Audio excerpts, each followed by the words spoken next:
প্রেম করতে ইচ্ছে হয়, প্রেম করতে ইচ্ছে হয়। প্রেম করতে ইচ্ছে। বউ তুমি? তা আমার প্রাণের স্বামী, বলি এটা কে?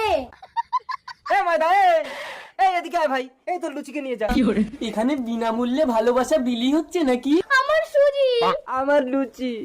ওই লুচি যদি তোমার হয় তাহলে এই ঘুগনি কার? সেটাই তো মনে করতে পারছি না গো। সর্বনাশ, আমাকে যদি মনে না থাকে তাহলে তো ডাক্তার ঘরে ঢুকে যাবে। চলো তোমাকে ডাক্তারে নিয়ে যাবো। ডাক্তারবাবু দাঁড়ান দাঁড়ান দাঁড়ান, আমার স্বামী না কিছুই মনে করতে পারছে না, একটু দেখুন না। কিছুই মনে পড়ছে না? কই দেখি, ঠিকই তো আছে। আমি না এক্ষুনির কথা এক্ষুনি ভুলে যাচ্ছি। খুনির কথা এক্ষুনি বলে যাচ্ছ? দাঁড়াও, এই নাও, এই বোতলটা পেশাব করে ভরে আনো। ও ডাক্তার বাবু, সমস্যা আমার ব্রেনে, আর আপনি পেচ্ছা পরীক্ষা করছেন? ঠিক আছে ঠিক আছে, আমি ভরে দিচ্ছি। এবার বলো তো এই বোতলে কি? বলতে পারবো না, আমি তো এক্ষুনির কথা এক্ষুনি ভুলে যাই ডাক্তার বাবু। তাহলে এই ওষুধটা খেয়ে নাও।